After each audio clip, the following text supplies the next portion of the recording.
अस्सलाम वालेकुम, मैं हूं ज़ीशान। आप देख रहे हैं ऑटोमोटिव उर्दू यूट्यूब चैनल। तो दोस्तों, आज हम बात करने वाले हैं। अक्सर लोग शिकायत करते हैं कि पाकिस्तान में बनने वाली गाड़ियां बगैर किसी सेफ्टी स्टैंडर्ड के हैं और ये गैर मेयारी हैं। इनकी ज़िम्मेदार कौन है? क्या ऑटो मैन्युफैक्चरर इनके ज़िम्मेदार हैं या पाकिस्तानी गवर्नमेंट? आज हम इसी बारे में बात करने वाले हैं। दोस्तों, पाकिस्तान में गाड़ियों की सनत सबसे तेज़ी से फैलती हुई सनत है, जो कि मुल्की मईशत का 4% जबकि तकरीबन 18 लाख अफराद को रोज़गार मुहैया करती है।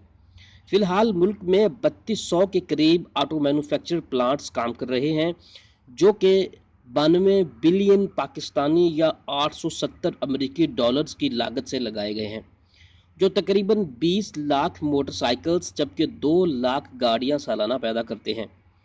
मजमूई तौर पर 35 लाख के करीब अफराद इस सनत से वाबस्ता हैं।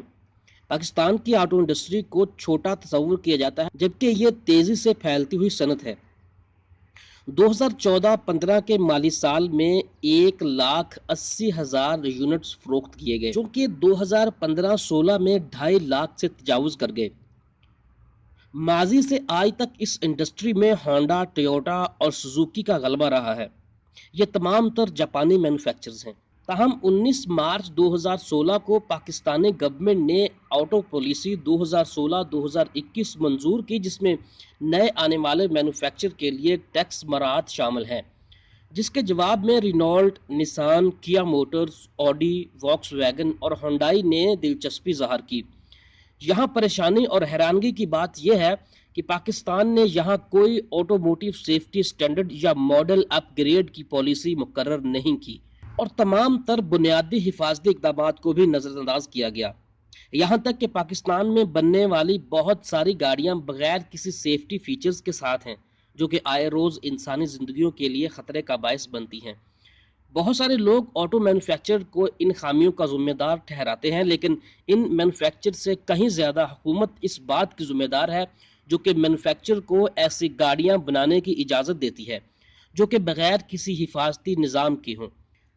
आपको बताता चलूँ कि बहुत सारे ममालिक में air bags, ABS, seat belt जैसे फीचर्स को बुनियादी हैसियत हासिल है। इन ममालिक में आपको कोई भी छोटी से छोटी गाड़ी भी इन फीचर्स के बगैर नहीं मिलेगी। यही वजह है कि पाकिस्तान में इंपोर्ट होने वाली गाड़ियां लोकली असेंबल गाड़ियों से कहीं ज़्यादा बेहतर होती हैं। इसलिए पिछले कुछ अरसे से इंपोर्टेड गाड़ियों की मांग में इजाफा हुआ है। आपको ये जानकर हैरानगी होगी कि पाकिस्तान में गाड़ी बनाने का कोई ख़ास मेयार ही मौजूद नहीं और ना ही हिफाजती मेयार को चेक करने के लिए कोई लैब या तजर्बागाह। यहाँ तक कि 2012 में बनने वाले एमिशन स्टैंडर्ड के म्यार को चेक करने का निज़ाम तक मौजूद नहीं। उम्मीद है कि आने वाले वक्त में नए ब्रांड्स के आने से कंपटीटर बढ़े और गाड़ियों में कुछ बेहतरी देखने को मिले। पाकिस्तान में फ़िलहाल दर्ज झैल ब्रांड काम कर रहे हैं। इनमें से Al Ghazi tractors, Alhaj FAW motors, Atlas Honda motorcycles, Dewan Farooq motors, TYL motorcycles, Gandhara Isuzu, Gandhara Nissan, Hinopak motors, Honda Atlas, Indus motor company, master motors, Millat tractors, Pak Suzuki, Sigma motors, Sazgar, Ravi motorcycle और वोल्वो पाकिस्तान शामिल हैं। उम्मीद है कि आपको हमारी आज की वीडियो पसंद आई होगी। अगर आपने हमारे चैनल को अभी तक सब्सक्राइब नहीं किया तो काइंडली हमारे चैनल को सब्सक्राइब कर लीजिए। शुक्रिया।